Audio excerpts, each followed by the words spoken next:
Similes. What is a simile? Well, let's look at the dictionary definition.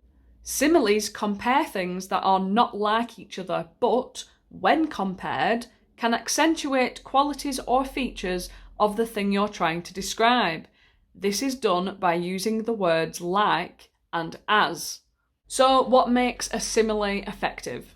Similes are there to spark your reader's imagination while getting your point across. Similes help your reader to see the image in their minds. An effective simile will conjure a vivid picture in your reader's mind. So let's look at bad similes. Number 1, redundant similes. A redundant simile is not needed because the point has already been made.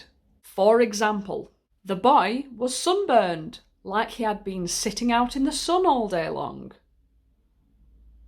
He flicked the light on. It glowed like an incandescent glass bulb.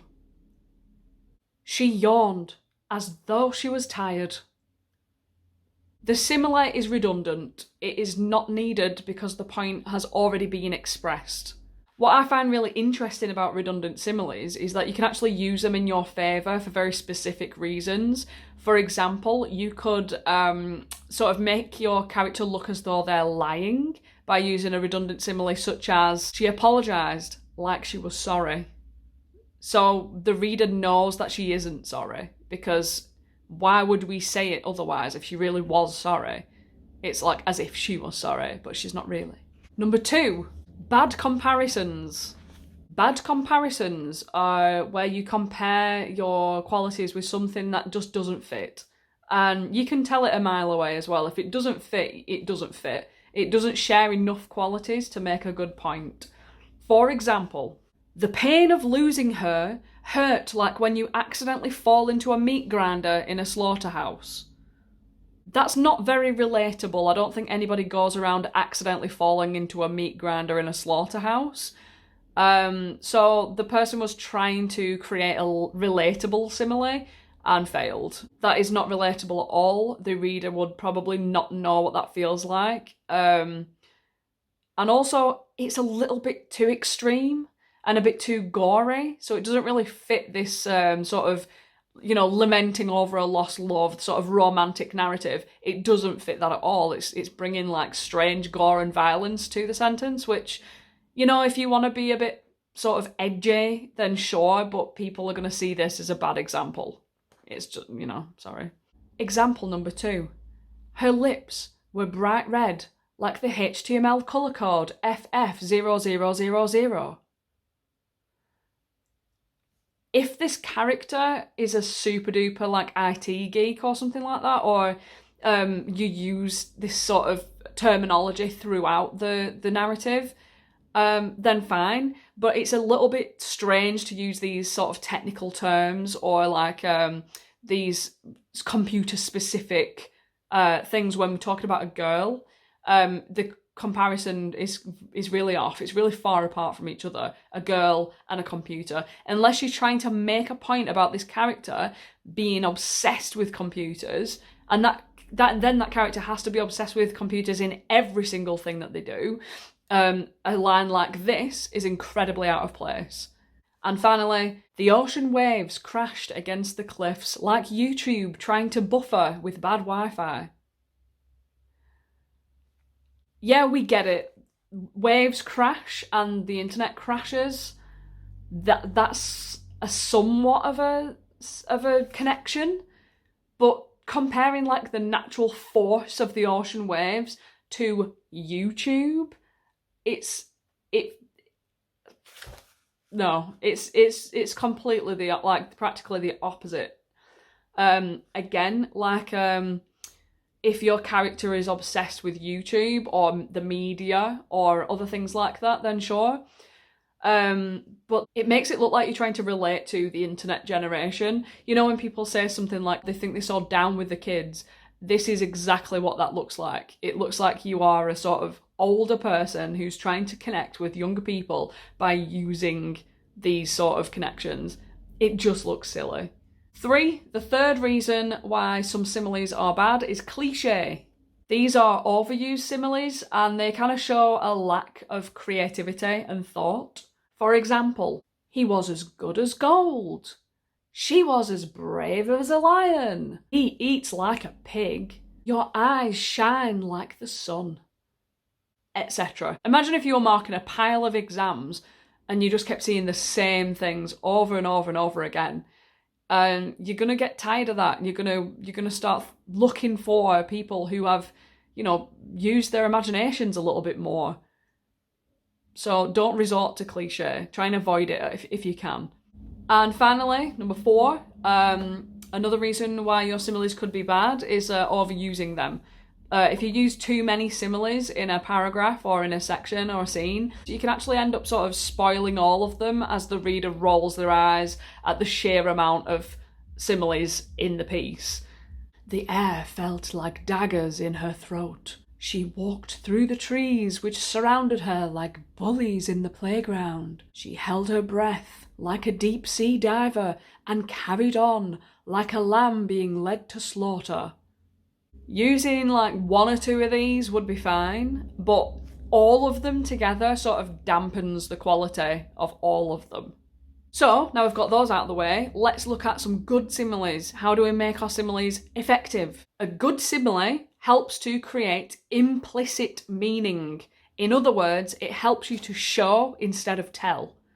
Something that you'll hear every single writing teacher tell you, show, don't tell. For example, the thing we're trying to say here is the woman is exhausted from exercising. We don't want to tell the audience that, no, we want to show them, and here's how we'll do it with a simile. With every lunge, she felt as though she was fueling a fire in her lungs.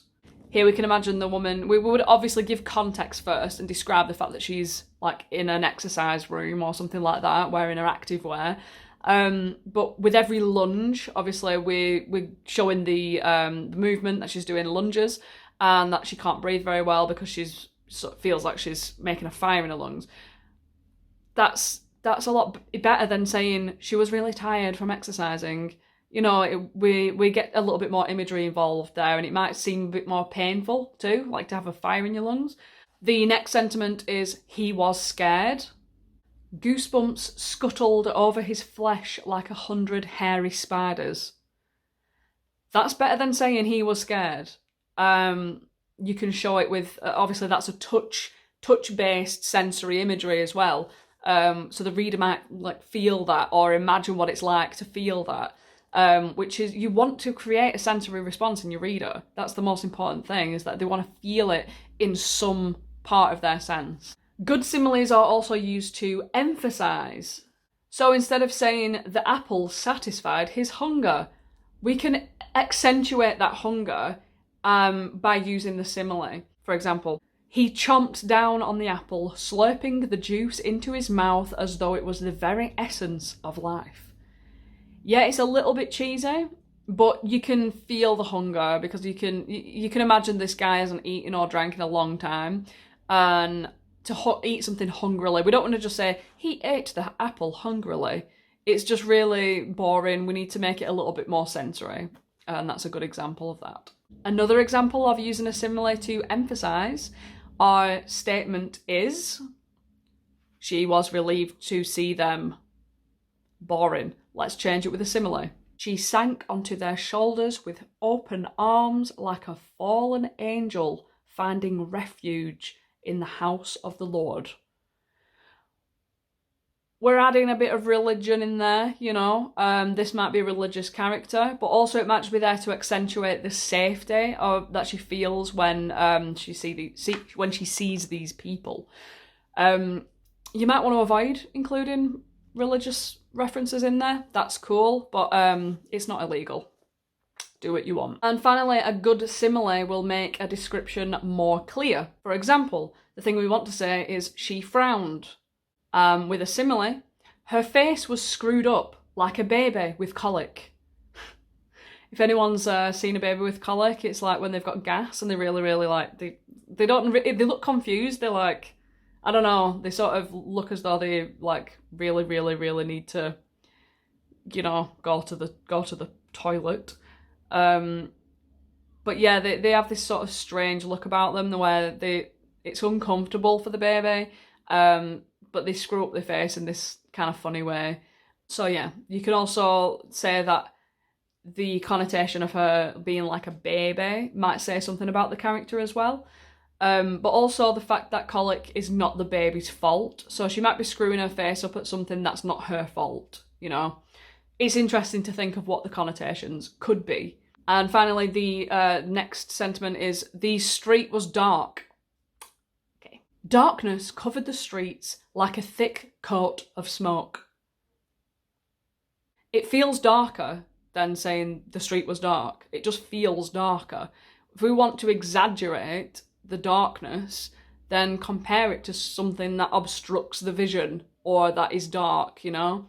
Instead of being technical, because you don't want to be one of those people that's like, it was as black as the Vanta black colour that's been invented recently. Like, you don't, come on, like, no one's gonna know what that is. Like, a lot of people don't know what that is. You're probably sat there right now thinking, what's Vanta black, and Google it. Apparently it's the blackest pigment that's ever been invented. But not a lot of people are gonna know or care about that. You want things that are accessible to everybody, you know? Okay, so how to make your very own simile. Number 1, consider what it is you want to imply, describe, or emphasise. This will usually be a noun or a verb. I went on a random word generator and generated 2 nouns and 2 verbs. My 2 nouns are guitar and buyer, and my 2 verbs are act and interrupt. I'm going to show my working out with the word guitar. Step 2, decide what quality you want to emphasise or describe. The quality is usually an adjective. I would like to accentuate the fact that the guitar is old. Number 3, list things that share that quality. So in this case, I'm going to list things that are old or caused by age. Basically, things that are related to age and old. I created a table. One of them is called Other Things That Are Old, and the other one is called Things That Are Caused by Age. And I just wrote a few little notes here and there. So for example, in things that are old, I put antiques, ancient relics, the earth, grandparents, and old people. And in things that are caused by age, I put dust, rust, entropy, death, degradation, disintegration, wrinkles, memory loss, and fading. Here's what I got when I put some of those ideas together. The hard leather case laid like a coffin on the table, covered in a blanket of dust. I approached and wiped the golden clasps with my thumbs before gently popping them open. The hinge yawned as though gasping for life after centuries of sleep. There it was, my grandpa's guitar. I had to include grandpa in there somehow. I mean, obviously it's old, and that's not a simile. The similes are in fact like a coffin and as though gaping for life. Those 2 are the similes there. The blanket of dust is actually a metaphor, which we will explore in another video. But yeah, so you can see that it's quite easy to make connections with things like this. It's not too difficult to enrich your writing with things like this. Even if you're writing and you don't even want to put a simile down, if you just start thinking, how can I actually describe this object that I'm talking about, you'll come up with ways to connect and ways to appeal to the reader's senses. Obviously, in this piece, the senses that are being appealed to are sound, with the yawning, and sight, with the coffin, like looking at a coffin on a table. So just consider. That was the first example that I would show my working out with, and obviously I do have 3 other words. So what I'm going to do is I'm just going to say the word, the quality I'd like to work with, and then the simile that I came up with. The word was buyer. The quality I wanted to exaggerate was impatience or restlessness. So I thought, what else is impatient? Time, restless things, and hummingbirds' wings. What is caused by impatience? Foolish decisions, accidents, stress, resentment, unhappiness, anxiety, worry, and irritability. The simile I came up with was, the £20 note flapped like a hummingbird's wing as he clamoured for the bartender's attention. Not bad, if I do say so myself. The next word was acting. The quality I would like to accentuate is unconvincing or a bad actor. So what else acts? Clowns, actors, actresses, thespians in the theatre. And what is caused by acting? Immersion, belief. That's what all what I've got. And here's the simile. She supposed he thought of himself as one of the greats, a talented thespian gracing the stage with his wit. In reality, he appeared more like a washed-up clown at a kid's birthday party. Finally, the last word is interrupt, and the quality that I would like to choose is polite and gracious. So actually someone politely interrupting. So what else is polite and gracious? Well, I chose king, queen, lady, and royalty. What is caused by being polite? People like you, and people treat you more kindly. So here's what I got out of that. She interrupted as gracefully as a lady excusing herself from a terribly important dinner. See how I used terribly important? Because it has this air of posh sort of language to it. I like to use words like that to sort of get my point across, that she isn't a lady, but for this sentence, we're going to use posh language to prove that she's trying to be as polite as possible. Task time. I would like you to think of 3 nouns and 3 verbs. You can think of these off the top of your head, or you can go on a random word generator and just splurt them out. Either way, I don't really care. I just want 3 nouns and 3 verbs. And write a simile for each of the words using the method that I have just shown you. So splitting things up into other things that are like this and things that are caused by this. I absolutely need to see your working out, so please include your notes. Don't just send 6 sentences that contain similes. No, I want to see the word you started with, like buyer, the quality you want to accentuate, like impatience, the other things that are impatient, things that are caused by impatience, and then your simile, because it'll show me where you got that from, where you got your ideas from, and I need to know because I'm nosy. And it'd help me to understand how you need to learn as well. So say, for example, if you find this difficult, obviously please let me know and send me a message. But it shouldn't be too difficult. If anything, I think you might find that it's easier using this method. Anyway, please find instructions down below. There should be a quiz down there as well. And I'll see you in the next video.